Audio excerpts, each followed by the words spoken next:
Hi, everyone, and thank you for joining us today. We'll hear more about resources to support municipal applications of an equity lens in climate action. And I'll begin by acknowledging the land that we are on. We are thankful to be joining you from the traditional lands of the Mississaugas of the Credit, the Anishinaabe, the Haudenosaunee, and the Wendat. Today we have 3 speakers, and I'll begin by introducing 2 speakers who are from the Environmental Law Association.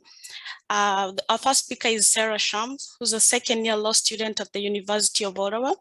Sarah completed a fellowship this past summer at the Canadian Environmental Law Association, and she researched equity gaps in municipal climate change and policies.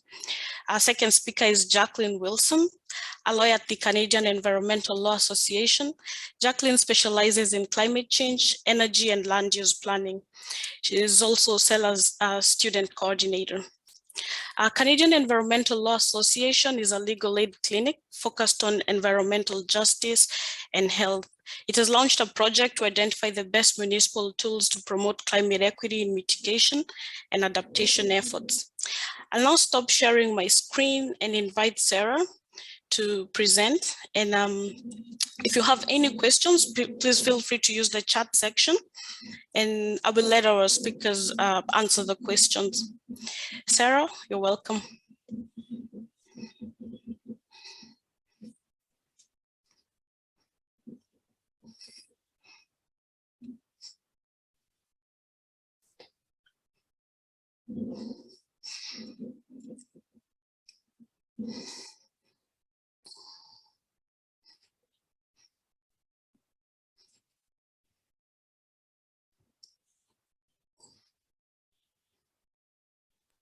Hi, everyone. Sorry. Can you all hear me? Yes. And you can see my screen, right? Yes. Okay, great. So hello, everyone. Thank you so much for tuning into our presentation, which is about equity and municipal climate change policy. My name is Sarah Shams, and I'll be presenting today with Jacqueline Wilson, who is a counsel at the Canadian Environmental Law Association, or CELA. This past summer, I was fortunate enough to work at the Canadian Environmental Law Association as a law student at the University of Ottawa. And I worked on a 10-week placement, which the topic covered climate equity and policy. So for today's agenda, I'll just be briefly going over what disproportionately exposed and vulnerable communities are and climate equity, what municipalities have power to do legally in terms of addressing climate equity, some equity frameworks, stakeholder engagement, mapping, and then Jacqueline will take over and talk about specific extreme heat measures, green space measures that municipalities can take, and next steps for CELA. So just an overview of what my project entailed this past summer, which was only over the course of 10 weeks, wasn't able to do everything. I had to consolidate past student research on municipal climate change policy and equity. I had to create a toolkit of municipal best practices that addressed equity in climate change policies. And lastly, I had to identify where CELA and partner clinics can advocate for climate equity in a municipal context. So again, this is just a brief overview of my presentation. There's still lots of research to do, but these are some key takeaways from my research in the summer. So while everyone will feel the impacts of climate change, some communities are more susceptible to its impacts due to factors related to age, income, health conditions, and more. We are still trying to understand the disproportionate impacts on climate change, but a few communities that are vulnerable include the elderly, racialized individuals, those without housing, etc. And these communities are actually less likely to contribute to accelerating climate change impacts. And this is a huge fairness problem. It is also the impetus for designing policies that put this disproportionate impact and fairness front and center. So incorporating equity into climate change planning can help curb these impacts on vulnerable and disproportionately impacted communities. And this is just a definition from the IPCC of what climate equity is. Broadly speaking, it's a principle of fairness and burden sharing. It's the basis of understanding how the impacts and responses to climate change, including costs and benefits, are distributed in and by society in more or less equal ways. It's intertwined with ideas of equality, fairness, and justice, and it's applied with respect to equity in the responsibility for and the distribution of climate change impacts and policies across society, generations, and gender, in the sense of who participates and controls the process of decision making. And one way that you can look at equity is also through the lens of social determinants of health, which are a range of personal, social, economic, and environmental factors that determine individual and population health. This includes things like income, physical environments, etc. So municipalities have a lot of power to address climate change specifically. And Ontario, one example is through Ontario's Health Protection and Promotion Act and the Healthy Environments and Climate Change Guideline, which calls for public health units to assess, monitor, and mitigate the impacts of climate change health impacts. So extending beyond just the responsibilities of public health units, municipalities have a lot of power under the Municipal Act as well as the City of Toronto Act. These clauses I posted are from the Municipal Act, and they generally, under Section 8 of the Municipal Act, they have a broad authority to govern its affairs that it considers appropriate in order to enhance the ability to respond to municipal issues. They also have a broad range of powers in terms of developing bylaws under Section 10.2 and 11.2 of the Municipal Act.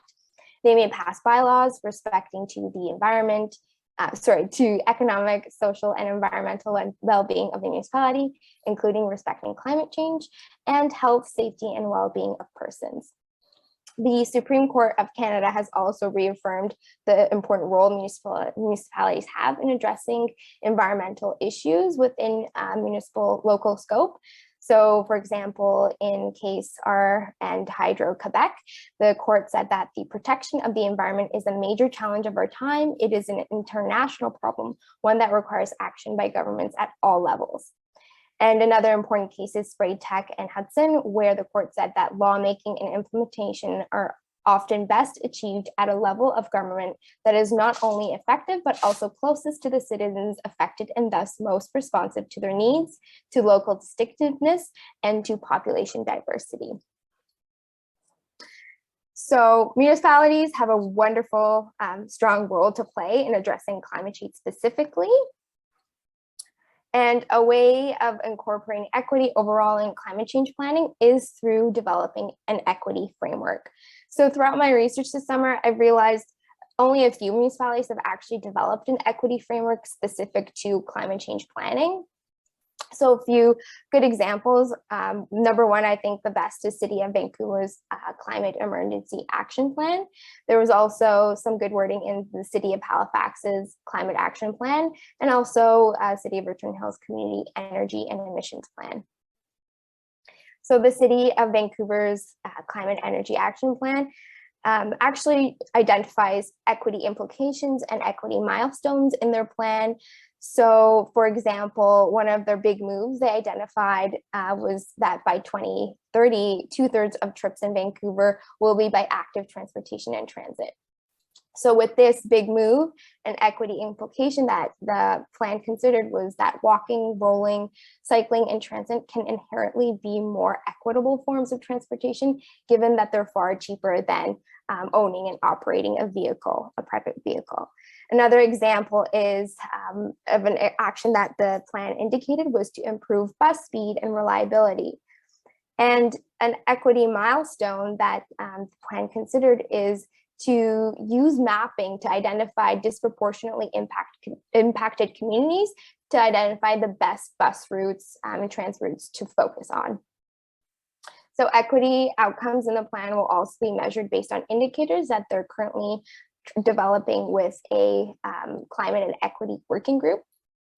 And the plan, throughout the entire plan, it was developed with input from a climate and equity working group. And also 3 organizations developed the plan to ensure that the city was able to address equity through outside third-party consultation.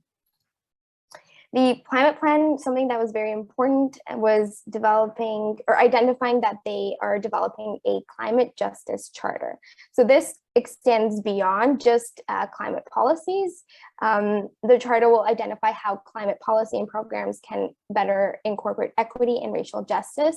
And some elements include developing equity indicators, guidance on how staff can target economic benefits towards marginalized populations, and a methodology for analyzing budget with an equity lens. So by far, I think City of Vancouver is one of the leaders in terms of addressing climate equity. However, City of Halifax, their climate action plan, which was cleverly called Halifax, one of their guiding principles was equity. So the plan stated that they will ensure that its activities equitably address the risks of climate change and share the costs and benefits of action across the municipality.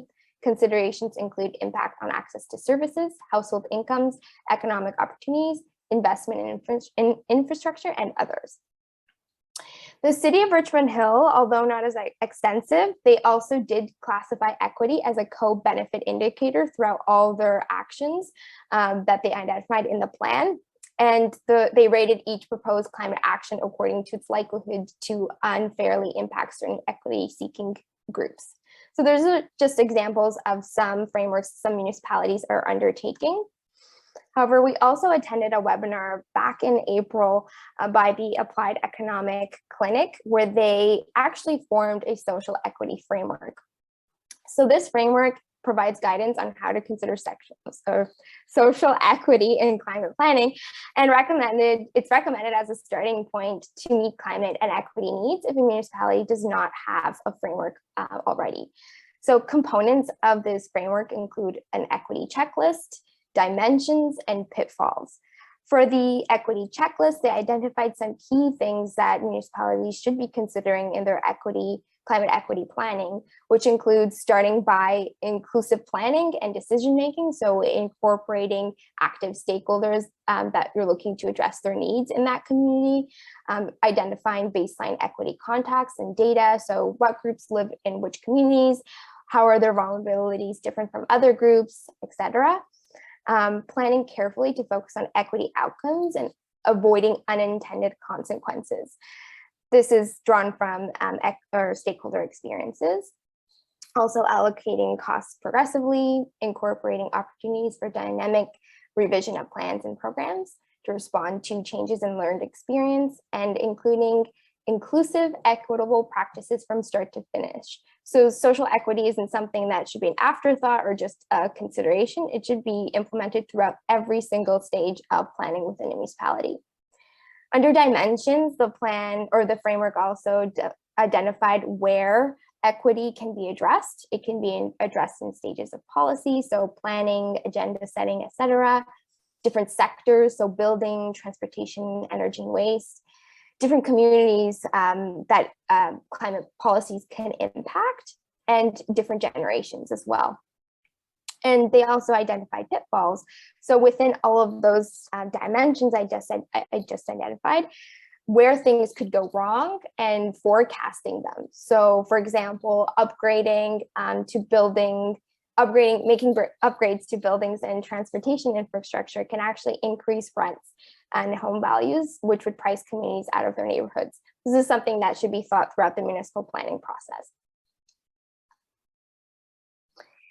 And probably one of the most important things, switching gears away from frameworks, is to engage the community that you are seeking to address inequities from. So climate adaptation must adequately address these needs, and the best way is to, the best example I found was through City of Vancouver's Climate and Equity Working Group, which I had talked about earlier, and it actually started from a council direction, which was in a report that said that they should create a climate and equity working group to provide guidance and support for the city's efforts to transition off of fossil fuels in ways that prioritize those most vulnerable to climate impacts and in need of support in transitioning to renewable energy.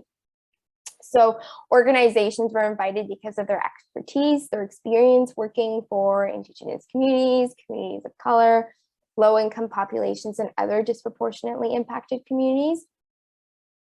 And in the end, the city was able to recruit new immigrants, people with disabilities, people with low income, urban indigenous in their consultation process. However, the city noted that they were not able to capture all voices of equity-seeking communities, which is a very big step, is acknowledging that more can be done. So this included seniors, LGBTQ plus communities, and more. The city of Ottawa, although this is not a climate action plan specifically, they did identify 11 traditionally underrepresented equity and inclusion seeking communities to involve in their draft official plan process. So they were able to speak with them and maintain working groups with them, although this is not in the same context of the city of Vancouver. And lastly, before I switch it over to Jacqueline, I want to identify the importance of mapping in addressing the needs of equity-seeking communities. So it's a very powerful tool, and it can identify areas where there are, for example, infrastructure shortcomings, there needs to be more cooling centers, green spaces, etc. And City of Ottawa actually has a great mapping example. If you're looking for inspiration, it's the Neighborhood Equity Index, as well as, I'm sure some of you may be aware, there is the Canadian Urban Sustainability Practitioners Energy Poverty and Equity Explorer.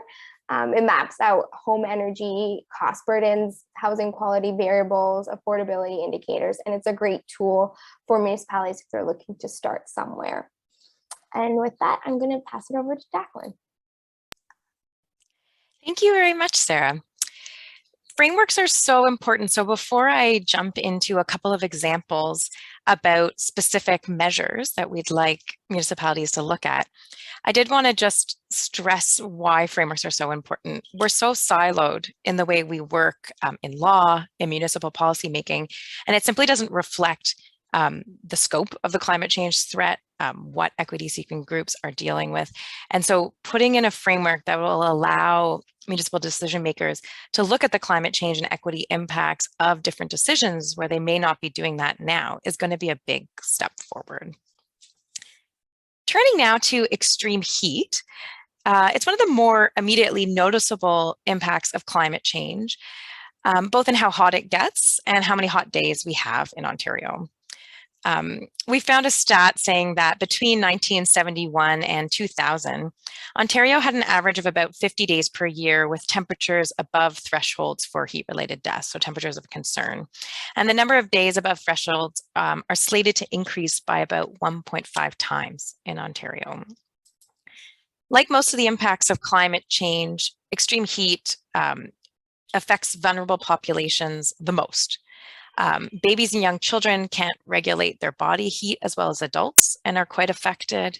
The same with the elderly and people taking some kinds of medication.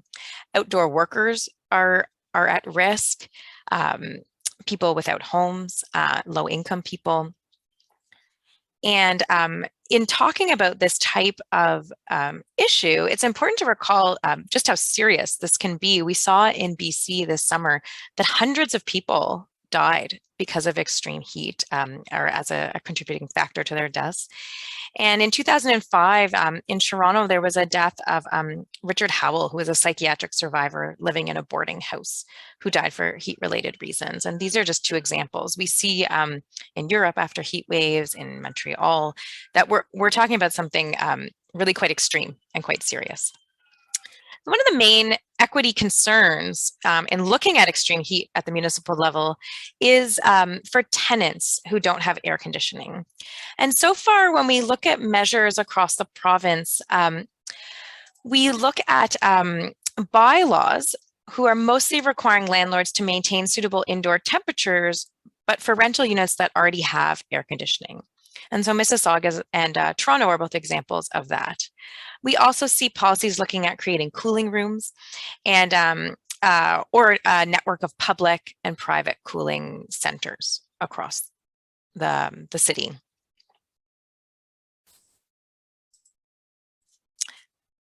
The city of Mississauga did recently pass an adequate temperature bylaw. So the first piece of this is looking at what the maximum adequate temperature is.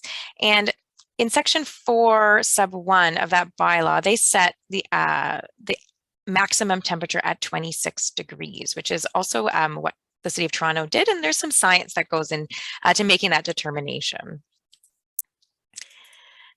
The key concern, though, with those bylaws is that it only applies, as I mentioned, to units that already have air conditioning, likely leaving many of the most vulnerable people at risk. There's a clear inequity in creating a standard that applies to those that already have air conditioning, but not including those without. And we note, of course, that something like heating is mandatory, as well as other key vital services. And in recognizing the extent and scope of the climate crisis and the disproportionate impact of extreme heat on vulnerable communities, we need to recognize that adequate cooling is a vital service too. Our recommendation then is to pass a maximum temperature bylaw, but make it applicable to everyone, not just people who already have air conditioning in their units. And we note as well that we do have some concerns about using cooling rooms and cooling centers, although a helpful measure.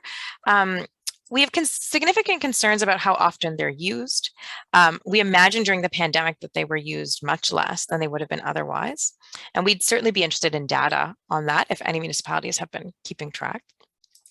But in any event, I don't know how realistic it is to ask people to sit together in a room to cool down, how long people would stay, whether people would show up.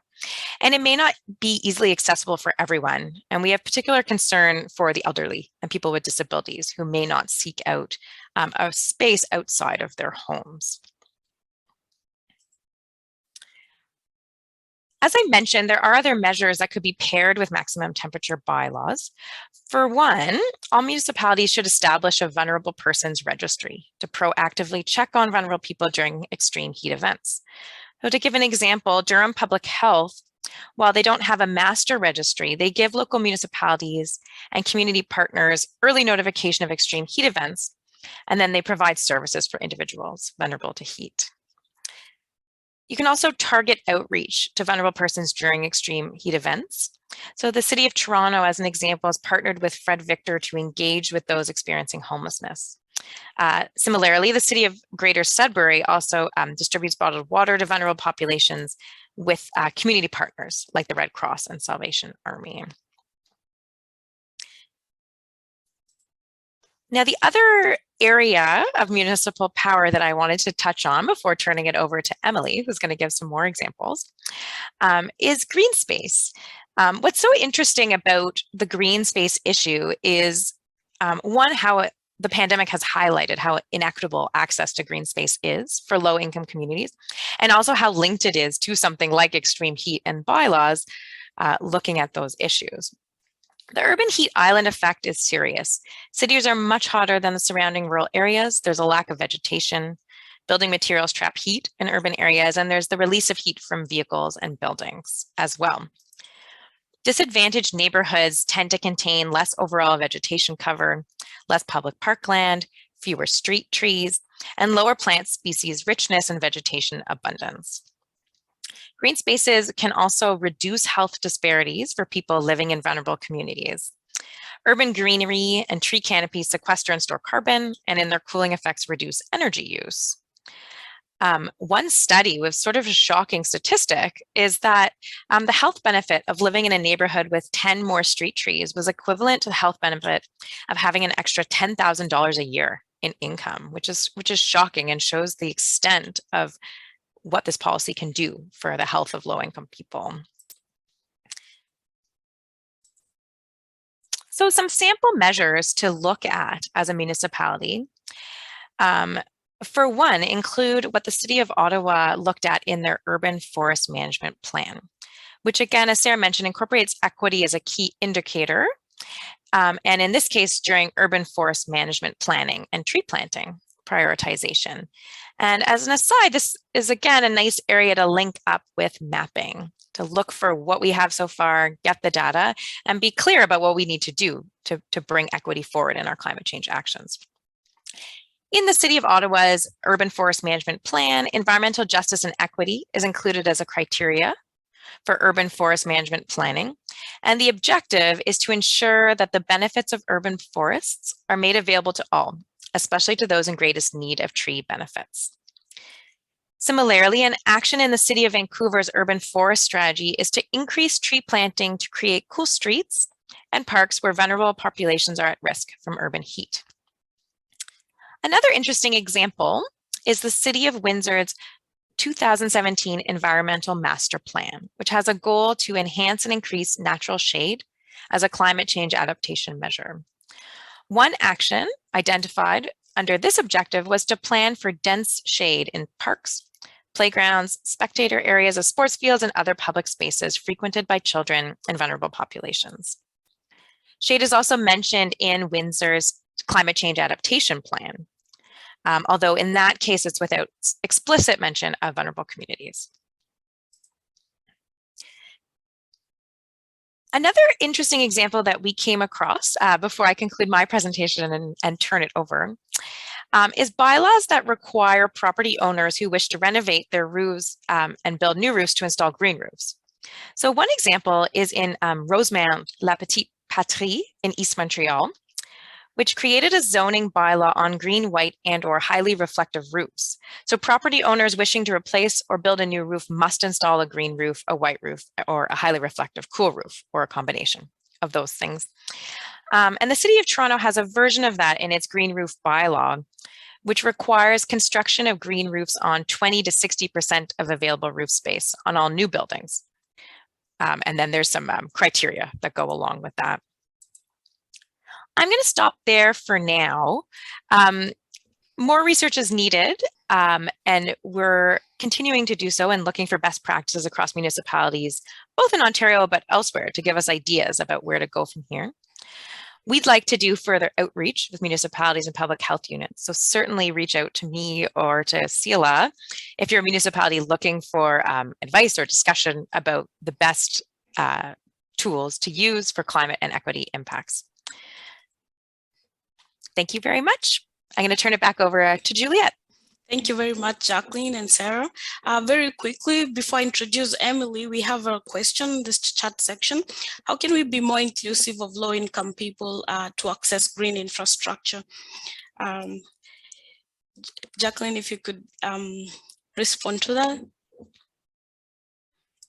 Yeah, great question. So I would say that, so first of all, I would look at where it is. So I do think mapping and data is key, because without that, it's more anecdotal. I think we're all kind of aware that low-income vulnerable communities don't have the same access, but when you get more data, you sort of map it, see what we're talking about. That gives you a sense of then prioritizing those neighborhoods for future, parks and tree cover, that kind of thing. So I think that would be the first step. Yeah, I guess I'll leave it at that for now. Yeah. Okay. Okay. And I saw in the chat as well, Andrew from City of Hamilton and Cooling Centers. I would love to see that data. So that's great if you could share it. Yeah. Thank you. So I'll now introduce Emily. Emily is an associate professor in the Department of Geography and Environmental Studies at the University of Regina. Her work concerns the power and influence of fossil fuel industries and pathways for just transition. I'll invite Emily Eaton to speak to us. Okay, thank you so much, Juliet. And it's really great to be here today and to hear from the other presenters. And hopefully you'll also enjoy what I have to say. So I'm just going to share my screen, and I just need a second to set it up here. I'm going to talk to you today about some research that we've done in Regina. I'm coming to you today from Treaty 4 territory, Regina, the City of Regina. Treaty 4 is the traditional territories of the Nahiawak, the Anishinaabe, the Nakota, the Dakota, the Lakota, and the homeland of the Métis people. And I highlight that today also just to say that, of course, the context here is different. We're in number treaty territories. but that Indigenous people aren't just another category of equity seeking in equity seeking groups. They have a specific relationship under treaty in a nation to nation context. And Gina Starblanket, who is an Indigenous academic from Treaty 4 and an expert on sort of treaties, talks about how treaties, far from a sale of land, are regarded by Indigenous peoples as land use frameworks, which generally involve the establishment of separate governments and jurisdictions in distinct spaces, and dual governance and jurisdiction in shared spaces and matters of mutual concern.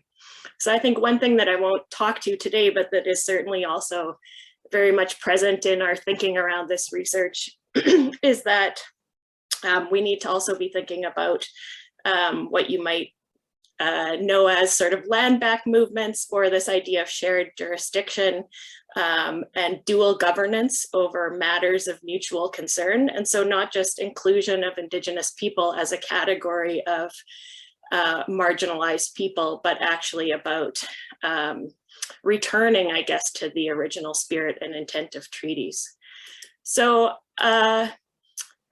this research on Regina's renewable transition really comes out of a broader framework and approach to climate change action. We've seen, to keep it very short, there are other approaches. I could characterize, for example, the federal government's approach to climate action as one very much focused on carbon pricing, and that this approach that animates this research is very much a different approach. You might think of it as consistent with sort of Green New Deal proposals or just transition proposals. The idea is to use climate change policy as economic and social justice. And so not just to switch energy sources and continue to empower sort of the same people who have benefited in carbon economies, but really to seize the opportunities that are available through climate change policies to rectify some of these historic wrongs. And the former approach around carbon pricing, I think, very much resisted in Western Canada, sort of positions climate policy as a burden, something that people have to give up, something that costs them. And in this approach, where we see climate change policy as economic and social justice, we can approach that in a different way, and we can say that climate change policy is actually something that can make marginalized and working class people's lives better. And so what we're interested in here is sort of thinking about ways to redistribute and decommodify key services and infrastructure in the transition, movements to tax the rich and redistribute, not just through carbon pricing, but through things like income taxes, corporate taxes. Income tax is actually a really good climate policy because anyhow, wealthy people tend to spend more of their income on carbon intensive goods.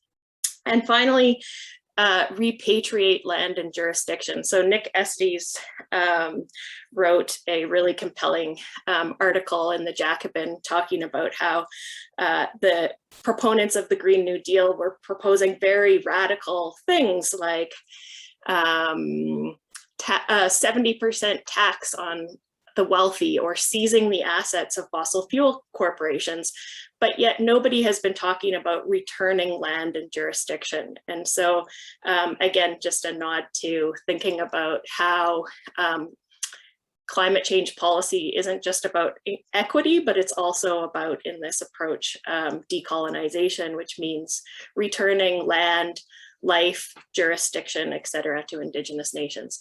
We also call this a 3D approach. This report is written with Simon Enoch here from the Canadian Centre for Policy Alternatives. So focusing not just on decarbonization, but also on decolonization and democratization. I could say much more about that, but I'll cut it off there. And Sarah gave a really good overview too of some of the principles behind using equity as a lens. So in 2008, 2018, Regina passed unanimously a motion at City Council to join the growing number of municipalities from around the world and commit to being 100% renewable by 2050. I won't go into details, but there was a lot of bumps in the road. We're now expected to finally have a framework for this policy, which should be presented to Council in December or January. It's with the consultants right now, and we're really hoping, we've been mobilizing around trying to hold the city accountable for a really ambitious strategy. So I'm looking forward to seeing that. Regina is a city of around 236,000 people. The prevalence of low income in Regina is about 11.2%. And we're also, of course, like a winter city, much more so than any city in Ontario. It does get -40 before the wind chill here, and sometimes into the 50s with the wind chill. Unlike, I guess, the focus on extreme heat, one of the things that is of extreme importance here is the extreme cold, and of course polar vortexes, et cetera, growing with climate change impacts. So we did this research because we wanted to influence the city's approach to the development of its framework. So in 2019, in the summer of 2019, we held 4 focus groups with 29 representatives from 27 community organizations. And these were groups that we invited that work with youth, that work with seniors, that work with LGBTQ2S+ communities, that work with Indigenous communities, that work with new immigrant communities. We had organizations like community associations, food security organizations, shelters, disability groups present at these types of focus groups. So we only invited organizations, representatives of organizations that work with marginalized communities. And we, again, in that sort of more positive framing, we said to these groups, the city has passed this motion, and in order to implement this motion, they're going to need to make investments. They're going to need to spend money, and they're going to need to change things radically. And so we asked, what are the energy needs of your organizations and the people that you support? And how could energy transition and investments made by the city impact your organizations and the people you serve? How can they benefit your organizations and the people you serve as well? We also took the opportunity to do one focus group with 12 representatives from organized labor in the province, private and public sector union representatives. And we asked, how could union members be affected by transition, and what conversations unions are having with their members about transition. But I'll leave off the union side of that today. So here are just some photos of those focus groups. And we came up with a number of topics of concern based on our work with these representatives from community-based groups that serve marginalized populations. And I'm going to focus just on 2 of them today. And the first is around public transit. And again, the context in Regina is different than I used to live in. I did my PhD at the University of Toronto, and so I'm familiar with a little bit, at least. Gosh, it was a long time ago now, but more than a decade ago, what public transit was like, at least in Toronto, more than a decade ago. And that context is very different in a city like Regina, where it's a very car-dependent community, or it's conceptualized as a very car-dependent community, and where actually public transportation is really not very supported and not very good. And the people that we talked to in our focus groups insisted that although Regina has this perception of being this very car-dependent community, that in fact, for the most part, the people that they work with don't drive. They certainly navigate the system using public transport as much as they can. This is a direct quote. Although I will tell you, most of the folks we serve can't afford public transit, and so they walk and they ride bicycles. And we found this as a common refrain that youth, seniors, people living in poverty, newcomers, they all walk and bike really long distances in all weather. And I just described to you just how cold it can get here. And they would like to use the bus more, but can only use it when they can afford it.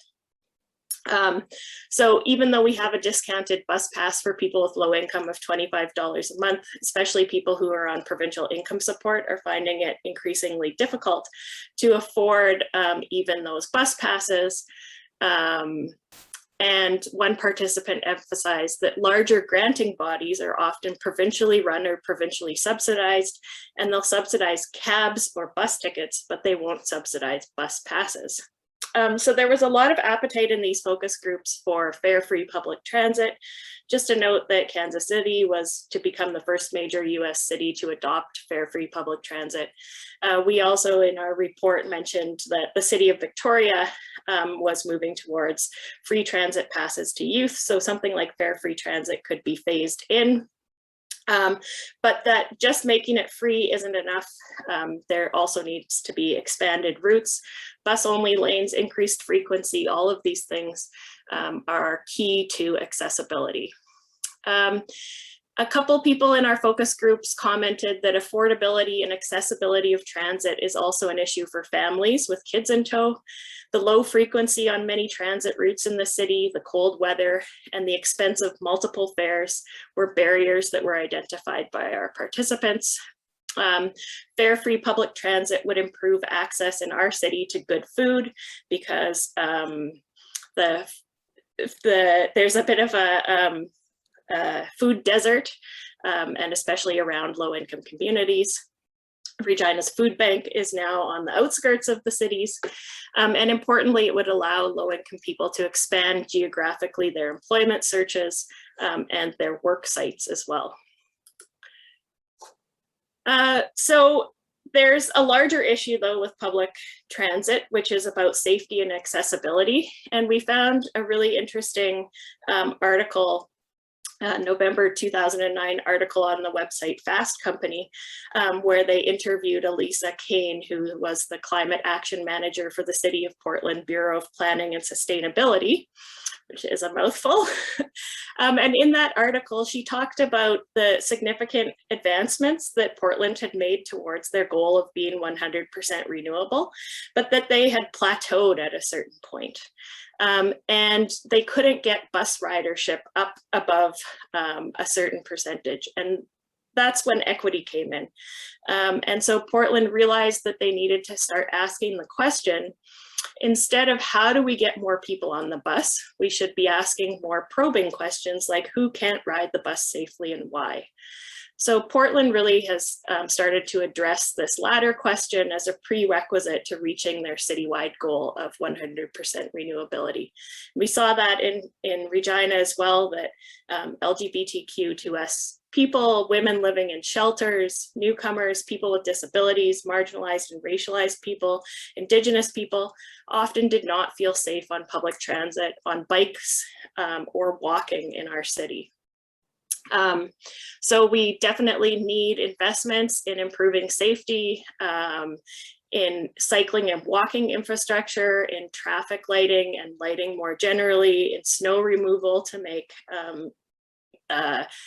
sidewalks, for example, more accessible.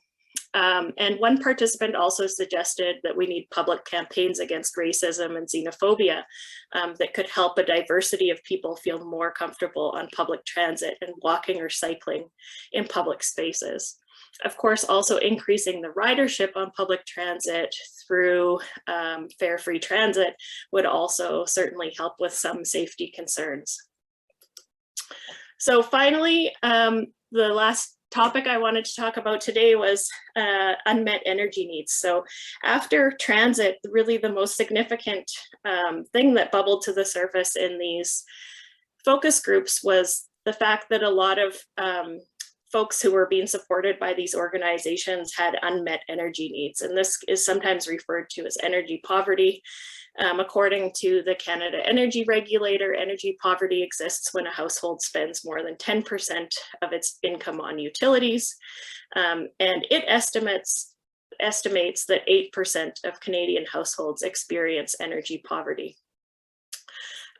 We also know that 20% of Canadian households face energy costs that amount to more than 6% of their incomes, which some people suggest should be the measure of energy poverty. So in this context for Regina, there are a lot of tenants who, I guess it's redundant to say, are living in landlord-owned housing, but that is not meeting their energy needs.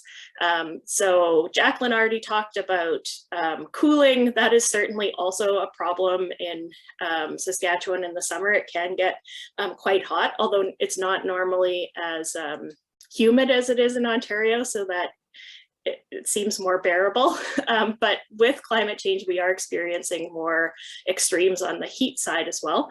But we're also experiencing significant extremes on the cold side of the weather as well. So lots of talk about the fact that landlords are not meeting the energy needs of often racialized and Indigenous people living in poverty.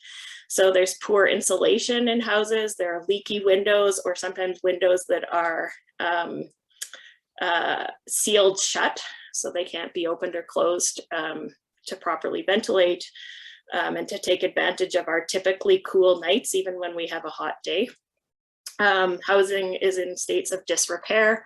All of this results in higher utility costs and keeps renters in states of discomfort. So there's some need. We know that the City of Regina is looking at incentive programs for energy retrofits for housing. And so it's really been something we've been thinking about is how would it be possible to ensure that any incentives, for example, that landlords can access actually go to make people's lives better, that some of the energy savings are passed on to tenants, and that there are regulations and standards that are required for landlords when they tap into these programs, for example. We know that this problem is even worse in Regina because we have a crisis of social assistance right now, and the rates, including some recent changes to the programs, are not keeping up with increased energy costs in Saskatchewan. And we're lucky here to have a Crown-owned corporation, utility power corporation called SaskPower. And so one of the sort of more broader transformative recommendations in the report is to think about how we could transform our Crown utility from a profit-making model to a public service. So could we invest actually, decide that we change the business model of that utility so that it could actually keep prices lower for poorer people. And finally, there are these community energy programs that are emerging in different cities. We noted that the city of Austin, Texas received the United States Conference of Mayors Climate Award for its community solar program. And that program allows residents who rent or who have shaded roofs to subscribe to 100% locally generated solar energy and lock into a price for 15 years, ensuring that the benefits of renewable energy are more evenly distributed. But again, you've got to be sure that you're going to be in the same place for 15 years. And so it doesn't get at the root of some of these inequalities. So to stay on time here, and in this report, which you can find online, we ended up recommending that an equity committee on sustainability be struck. The city didn't do this. They do have an engagement committee, but they've mixed it with all of the stakeholders, including fossil fuel interests. And because of my work around the power and influence of the fossil fuel industries, I was really upset about the inclusion of those interests alongside the interests of equity-seeking groups, et cetera. We also, in recognition of the significant impacts that a renewable transition will have in a significantly carbon-based economy, like in Saskatchewan, which is the second largest oil producing province in the country, and we have a large refinery in the city that is a large employer. We also wanted to recommend the establishment of a just transition committee that would be composed of workers and their representatives from a wide variety of unionized and non-unionized sectors. So if you want to learn more, the report here is, there's a tiny URL, but if you probably just Google Renewable Regina putting equity into action, you can find it as well. And just some acknowledgements about some of the research partners on the project, and some funding from the David Suzuki Foundation, the University of Regina Community Research Unit, and the Corporate Mapping Project. So I will stop there. Thank you very much, Emily. Thank you so much. And I like the idea of fare-free public transit. I'd also like to let everyone know that I'll be sending the proceedings of this webinar. And I will include all the resources that have been mentioned. So no worries about that. Jacqueline, I don't know if you wanted to expound. Did you want to expound on the earlier question? Sure, I've been sort of chatting away in the chat, but okay. And I'm very interested in others joining if they can. I don't know. I guess we're on a webinar for it, but okay. And just a minute. I will be launching polls, and as Jacqueline expounds on that. Okay. Great. So we were looking at the question of, well, green spaces, and then also how to get people involved in working groups and equity and climate working groups, how you do it. And so a couple of the things I mentioned in the chat, and then Sarah added in a really important point, is sort of we liked the framework that the City of Vancouver used, but even they were quite honest about how difficult it is to reach everybody you want input from. And so I'm not downplaying how hard it is for a lot of reasons, which make perfect sense, right? Often low-income people are, working 2 jobs, or they're working shift work, or they have, kids if they're younger, and, and they have family responsibilities. And so it is tricky. I mean, I'm not suggesting it's not, but it's worth it, because you really can't get a sense of, for instance, in response to the green space question, you just don't have the kind of local knowledge that people who live in the community do. You don't know which parks people like and why, and where people are actually going, where they might actually use a park and where they won't. It's just really hard to design it from a remove from the community. And Sarah's point that I just wanted to highlight that she put in the chat is it's also important to look at things like, are people being paid? Are they getting food, or, to like some kind of, incentive to put in all this time. Millie, would you please elaborate on what the corporate mapping? Yeah, sorry. The Corporate Mapping Project is a social science and humanities research council partnership grant. So a number of us in the last 6 years, it's jointly led by the University of Victoria and the Canadian Centre for Policy Alternatives and the Parkland Institute.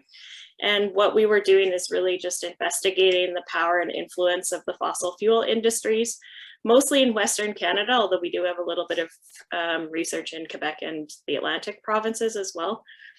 And so knowing that the power of these and influence of these industries is the most significant barrier to transition, we were just, this research is part of that. Yeah.